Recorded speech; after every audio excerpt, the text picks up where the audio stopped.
I sent them out on behind.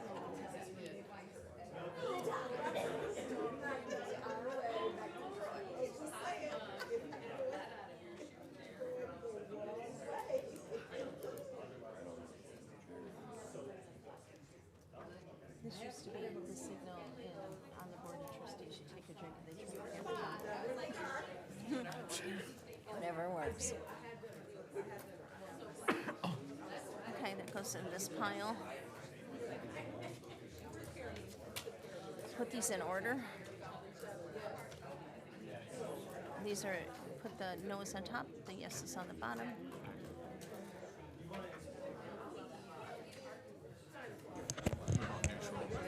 Neutral in the middle.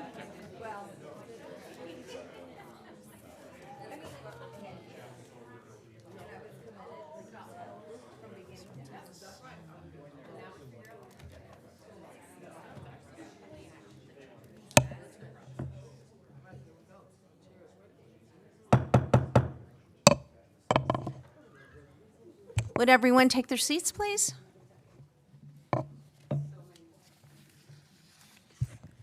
Hello, everyone. Thank you for joining us today. Would the clerk please take the attendance? Chairwoman Miller. Here. Representatives Pice. President. Stone. Here. Young. Here. Kofia. Here. Devendorf. Fitzgerald. Here. Reingans. Here. Nyer. Here. Vanderwall. Present. Roth. Here. Beerline. Here. Smith. President. I'm sure you have a quorum. Thank you. Vice Chair Pice makes a motion to adopt the minutes from September 27, 2023. Today, we will be hearing testimony on House Bill 4857, which prohibits the classification of milkweed as a noxious or exotic weed by local governments. We will welcome Representative Samantha Steckloff to give testimony. Good morning.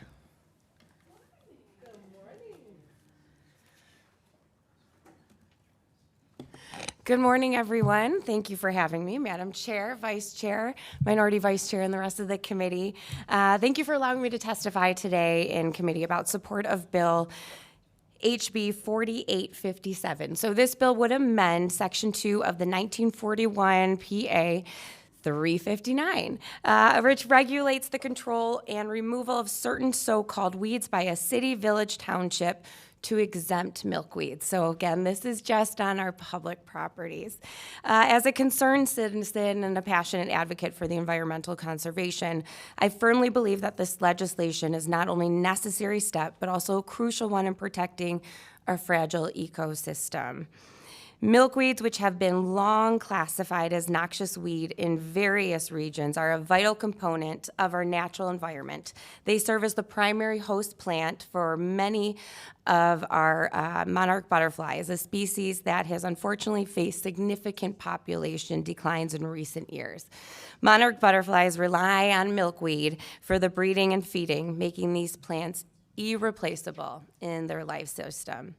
Furthermore, milkweeds support a wide range of pollinators, including bees and other butterflies, contributing to the overall health, biodiversity of our ecosystems. By classifying milkweeds as noxious weeds, unfortunately, we inadvertently hinder the survival of these important species and disrupt the delicate balance of nature.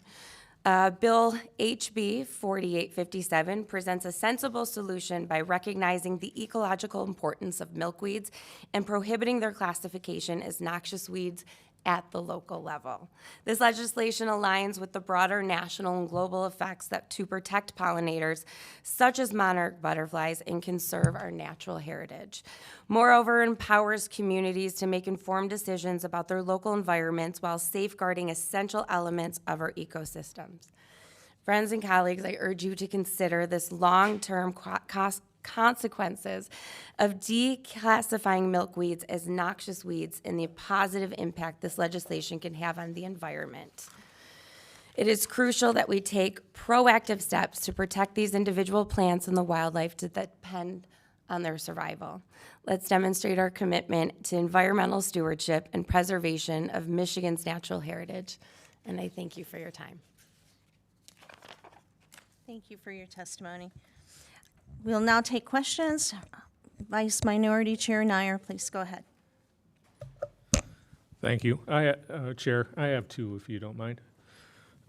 Are you aware of any local units of government that have put in legislation or rules preventing the spraying or not spraying of milkweed? Yeah, there are a few communities that have created additional ordinances in their local communities to declassify it themselves. What we're seeing in local governments, unfortunately, if it's considered a noxious weed, many communities just put it together. For example, in Farmington Hills, I served on city council there, and we would have a big program called the Rouge River Rescue. And with the Rouge River Rescue, the primary source is to clean it up and stop the spread of some of our invasive species. But because milkweed is considered still a noxious weed, those are typically on the list for removal. Okay. If I may follow up with another one. There are a lot of nature conservancies around the state, and they periodically go out and try and take care of noxious weeds, Autumn being one of the more infamous ones. Would those conservancies still have the ability, in case milkweed gets to take over an area, would they still have the ability to remove that themselves, or would there be something that they'd have to go through to get permission to do that? This just declassifies it. I will get back with you on the answer, but typically by just declassifying it, some local ordinances are still able to be in effect. So I'm going to double check for you. Representative Roth? Well, the vice chair took one of my questions. Oh, good. I know they're right about land conservancies actually trying to save it, even some golf courses. I know I was on a golf course myself, and we sprayed for it, though we couldn't kill it, and that we have now decided to leave some areas for butterflies to take part of that. So I'm struggling with, Representative, what we're doing exactly. Maybe just a little more clarification. It's Representative Roth. It's.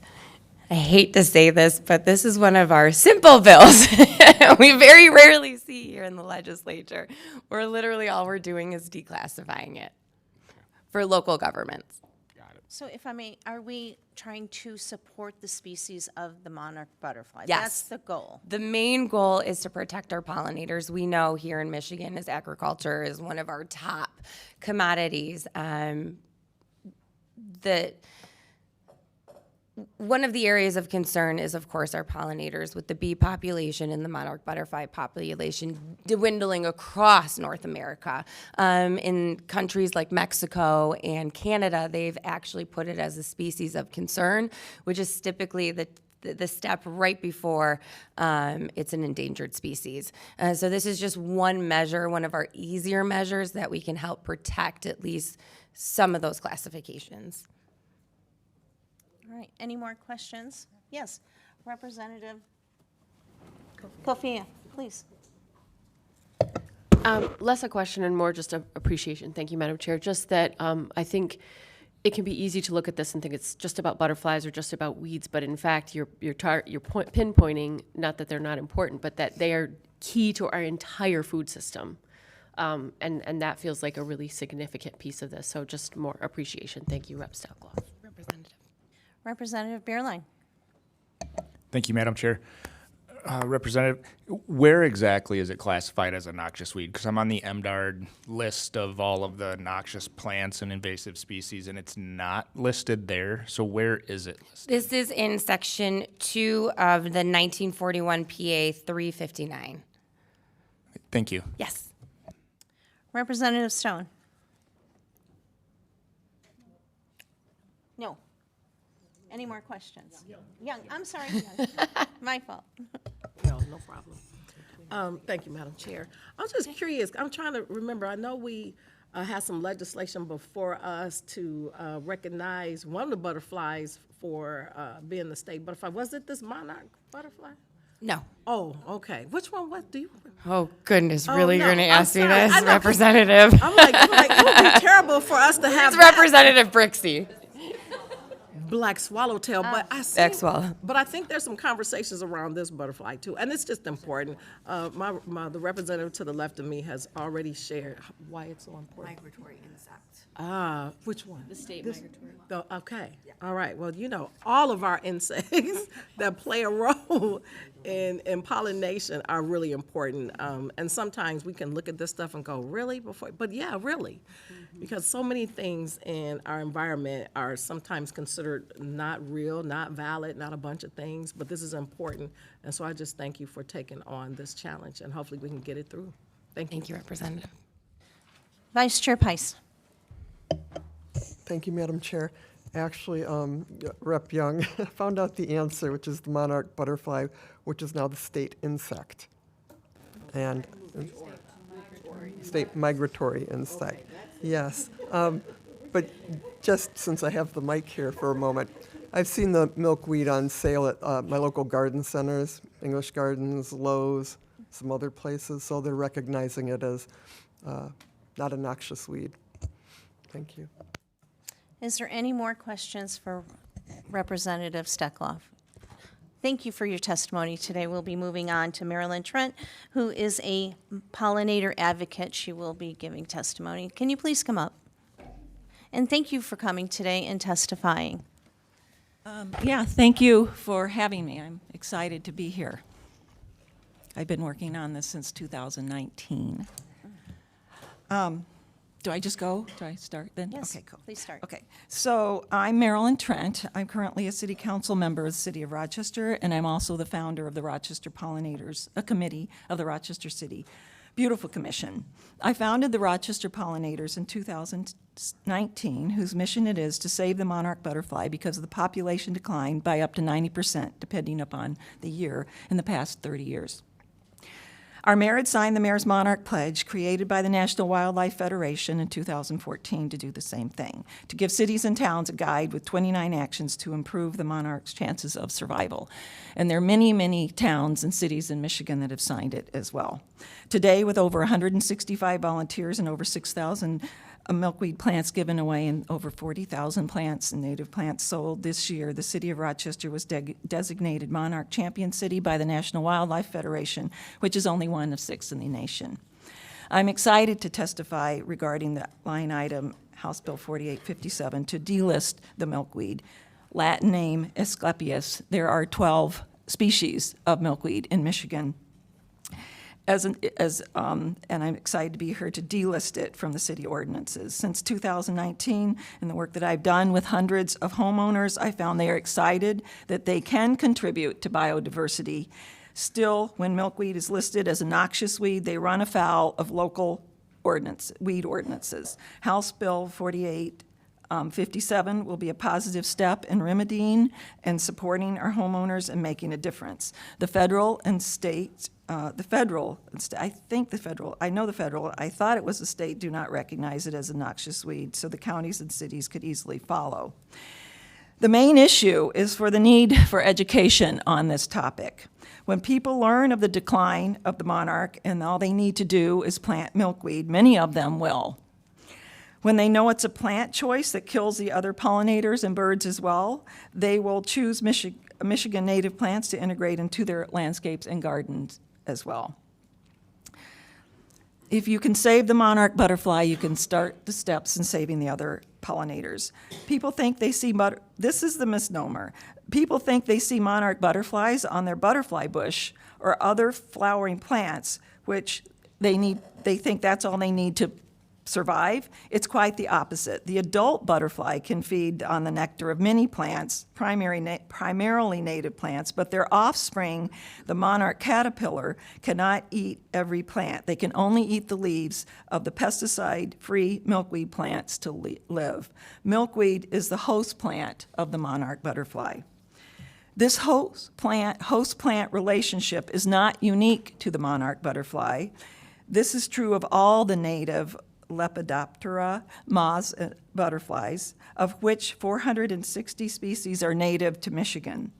That is why we want to support biodiversity as well. We must keep these unique relationships of host plants to all the caterpillars. By supporting caterpillars, we help the whole food web because caterpillars do the most to convert plant energy into animal energy into our local ecosystems. Did you know that caterpillars have more protein than beef? To quote the famous entomologist and author of Nature's Best Hope, Dr. Doug Tallamy, they are like thinly wrapped sausages to birds who need to feed them to their babies as their number one food source. So as we save the monarch butterfly, they're also food source to the baby birds, because baby birds can't eat seeds. Another reason to delist milkweed from the noxious weed list is that they support more than the monarch butterfly. Still, many other insect species are integral to Michigan's natural ecosystem. They also support milkweed bugs, red milkweed beetles, tussock moths, other moths, and butterflies. The nectar in flowers feeds many other insects as well, including bees, beetles, butterflies, fly, wasp species, and hummingbirds. I really never thought that I would be sitting here trying to save bugs. All my life, I was trying to run from them. But this journey has really, really opened my eyes as to our land and our land management, besides saving the monarch butterfly. The monarch butterfly is now on the endangered species list in Europe. It's called the IUCN Red List. The United States government is considering doing the same, putting monarch butterflies there on a wait list for the endangered species at the federal level. We've established that the life cycle solely depends upon access to pesticide-free milkweed. If we have no milkweed, we have no monarch. The monarch butterfly is one of the few migratory species in Michigan, and it begins its remarkable journey in central Mexico, setting out northward in March towards the southern United States. Upon reaching their destination, the females lay their eggs and die in the southern United States. I'm going to talk about the migratory path because it is the phenomenon that we're also trying to save. Most of the other butterflies, they stay in Michigan and they hibernate. So the butterflies in central Mexico, when they hibernate overwintering in the oil mill pines and just to several reserves, they start flying north in March. So that they land in southern Texas and the southern Gulf state areas. That generation lays its eggs, well, female, and dies. So the next generation emerges from these eggs and they continue the journey. This new generation flies to the central United States, often called the Corn Belt, where they also lay eggs. They complete their life cycle before perishing. A second generation flies to the northern states when you start seeing them in June in Michigan. And they start laying their eggs. And this third and final the third and final generations live here, which is very unique. They are born right here in Michigan and are often dubbed the super butterfly, and because they can live for 8 months, and the other ones are only living for 6 weeks. And every fall, according to the U.S. Forest Service, some travel as far as 3,000 miles to reach the mountainous oil mill pine forest in Mexico, and that is the phenomenon. They have not figured out why the fourth generation will go back to where their great-great-grandfather or grandmother was. So the oil mill pine areas, reserves, have a moist, cool climate, and it keeps the butterflies from dying out or freezing. If you ever have a chance to go there or look on any videos, I would suggest doing it. It's absolutely magical. So the distance covered by monarch during migration distinguishes them from every other butterfly species. This extraordinary migration phenomenon spanning multiple generations and thousands of miles still remains a scientific mystery. The annual migration of monarchs, butterflies from the northern U.S. to Mexico and back has been called one of the most spectacular natural phenomenons in the world by the scientist Lincoln Bauer, one of the world's top experts on the species. Scientists measure the hectares or acreage these butterflies inhabit yearly in these reserves in Mexico, and that's why they can monitor this decline so accurately. So, the summary of the facts that I have. Milkweeds are the only host plant for monarch butterfly caterpillars. Female monarchs lay their eggs on milkweeds, and their flowers provide nectar for bees, butterflies, and other beneficial insects. There won't be any testing on this, I promise. By planting milkweed, you can provide monarchs with habitat and actually attract and support other pollinators. The Xerces Society recommends only planting milkweed species that are locally native, for which regionally sourced seeds and plants are available. There are 12 varieties of native Asclepias or milkweed to Michigan. If you keep milkweed on the noxious weed list, that represents 12 varieties of native plants, which is a considerable loss. Milkweed are a diverse group of native wildflowers, and some milkweed species may spread outside their planted areas, but hand pulling can remove unwanted plants. Milkweeds are unlikely to present an ongoing, unmanageable weed problem. 1/3 of our food supply depends upon pollinators, and this is the first step to start saving the rest of the pollinators, as well as we learn more about restoring our native lands with our Michigan lands with native plants, shrubs, and trees. Thank you very much. Thank you. Do we have any questions? Rep. Diefendorf? Thank you for your testimony today. I wish we had entomology a part of every agricultural committee. As an insect stan myself, but also we have a number of natural science nerds on here. And also thank you for changing the trajectory of my whole day with your caterpillar sausage comment. I really appreciate it, and I'm sure that you'll find lots of support here today. Thank you for all you're doing. Thank you. All right, thank you. Any more questions? All right, moving on, we have one more testimony from Nicole Bieber with the Ishnaabeg Caucus. Please come forward. Thank you. Thank you both. Rep. Miller, if I'm able, up to you. I do have an answer to Representative Nayer's question. Absolutely. Please go ahead. Yes, so there is actually in place an emergency override if it does grow out of control. And I will make sure to send you the information, but there is an emergency emergency override, if that's the correct term. Thank you both.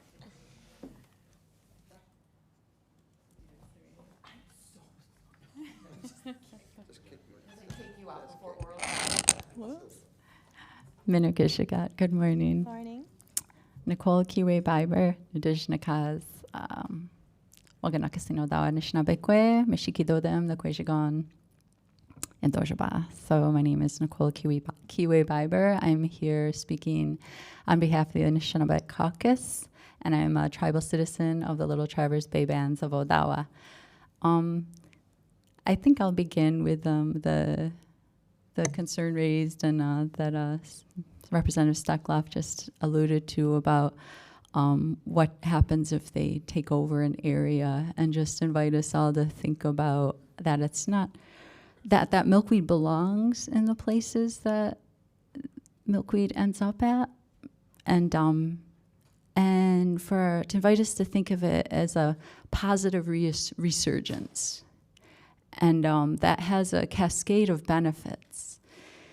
So this is an opportunity for us to begin witnessing a story of increase and resurgence rather than the loss that I think we're all pretty demoralized to keep hearing about all the loss of biodiversity, of species. Here's our chance to begin turning that really necessary corner that needs to be turned, to seeing our story become something of resurgence and restoration. So there's the beauty of the flowers. If I'm thinking of the ones in particular, those purple ones, and they smell amazing. And I say, oh, it's like Michigan's native lilacs. That's how beautiful that scent is. And, thinking about that in terms of it's the literal roots of a biodiverse habitat, that's a really strong benefit. So in our language, Anishinaabe Moen, the name for milkweed is jabozagan, jabozagan. And that's a medicinal plant and could be used as a laxative, but also as a post-birth milk flow to improve that. And that's a really intriguing connection to consider in terms of our efforts to have our cultural resurgence continue on, and how those medicines were, how the knowledge was gained of them, how that's passed along. And thinking about how the monarch in particular is, needs those plants. That's memengwa in our language, a butterfly as memengwa. And they're often called, that's the spirit of childhood play. And so the revitalization of our ecosystems and our biodiversity require a conscious choice for us to make, and that's backed up by actions. And so thinking about jabozagan and memengwa, this is really going to assure that our children have those beings in real life. It's where places I don't like where my mind goes is, wow, someday are our kids only going to see butterflies in a book? Or, look, here they are on an iPad. And I hope we all understand intuitively and deep down how wrong that would be. So this being on a public property, I think that's a really important place to begin, because that provides a model, a shift in people's perspectives and in what the norms are considered. And I'll tell you, I tried to plant that purple species of the milkweed for years. And then I just decided, well, I'm going to hope that she just chooses me. And to my great honor, they showed up in my yard just last year. And it really has been an honor and a joy to sort of host those plants, because who comes with them are the butterflies, right? The caterpillars, and this year these beautiful tiny little frogs. And I will go out and just in the morning and be looking and noticing the dew on a milkweed leaf, and then there's just this baby little frog there, omakeans, we call those little frogs. So that. To return a bit to our culture and why the Anishinaabe Caucus is really excited about bills like this, our culture and our language, they only exist in relationship to a living world. And if the revitalization of our shared lands, and respecting the importance of plant species and all the creatures who depend on them, that's also the means for our language learning. That's the means for us to live our stories, such as memengwa, being the spirit of childish play. And it gives us all of us, an opportunity to experience the humility and also the gratitude that is just the incredible variety and fascinating, deep importance and learning that comes from these cycles of life. So, miigwech. Thank you. Thank you. Any questions? All right. There being no further questions, we will now read cards. Speaking in support of the bill and not wishing to speak is Dr. Phoebe Zarneski, with Director of MSU Institute. Not wishing to speak on the bill, but in support, Megan Tinsley, Michigan Environmental Council. Not wishing to speak, who's neutral on the bill, Ashley Stefan with MDARD. And we will now move on. Thank you, everyone, for your testimony. We will now move on to Senate Bill 148 and 149. There is a substitute for Senate Bill 149. Senator Hertel is here to speak on the changes. Welcome, Senator. Good morning, Madam Chair. Thank you for having me today. And thank you to the members of the committee as well. So the H2 that's in front of you today addresses some changes to the immunity provisions within the bill.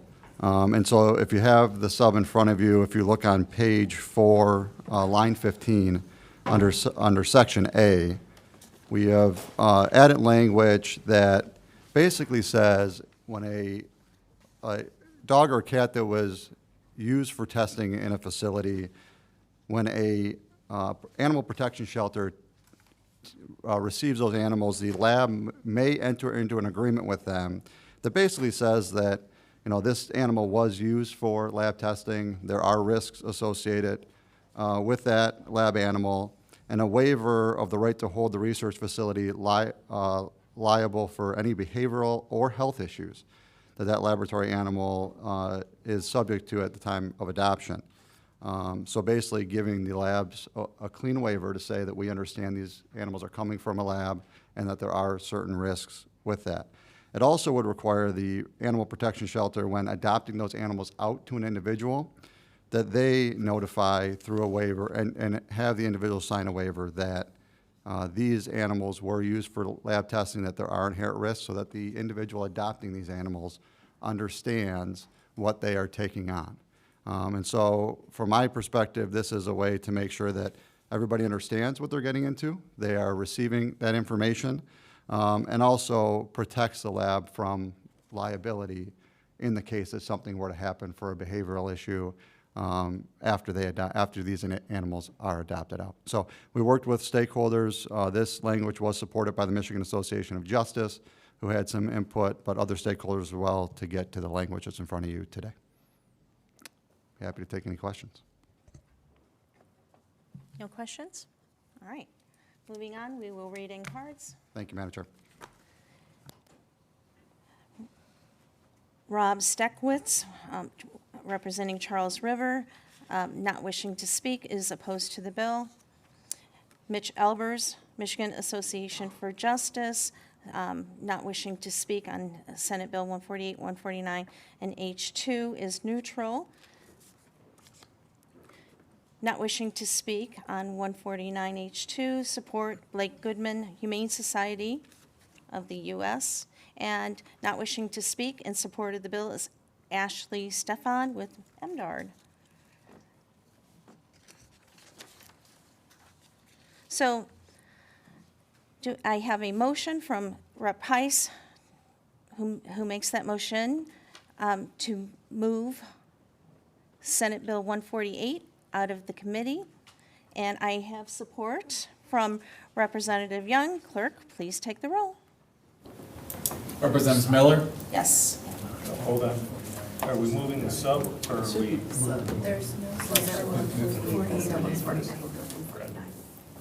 Representative Miller? Yes.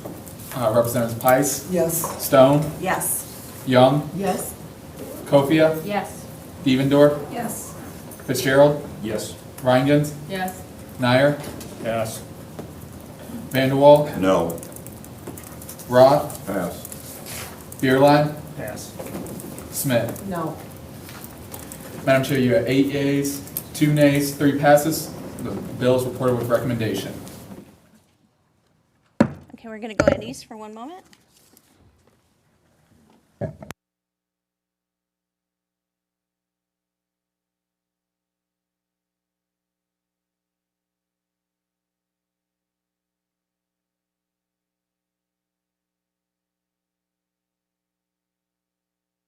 Senate Bill 149. I have support from Representative Young. Clerk, take the roll. Representatives Miller? Yes? Pice? Yes. Stone? Yes. Young? Yes. Kofia? Yes. Devendorf? Yes. Fitzgerald? Yes. Reingans? Yes. Nyer? Pass. Vanderwall? Pass. Roth? Pass. Beerline? Pass. Smith? No. Madam Chair, you have 8 yeas, 1 nay, 4 passes. The substitute is adopted. Okay. Do I have move Senate Bill 149 out of committee with recommendation? Rep. Young makes a motion to approve. Do I have support? Rep. Heiss supports. Clerk, take the roll. Representatives Miller? Yes? Pice? Yes. Stone? Yes. Young? Yes. Kofia? Yes. Devendorf? Yes. Fitzgerald? Yes. Reingans? Yes. Nyer? Pass. Vanderwall? No. Roth? Pass. Beerline? Pass. Smith? No. Madam Chair, you have 8 yeas, 2 nays, 3 passes. The bill is reported with recommendation. Thank you. Being no absences and no further business before the committee will stand adjourned. Thank you, everyone.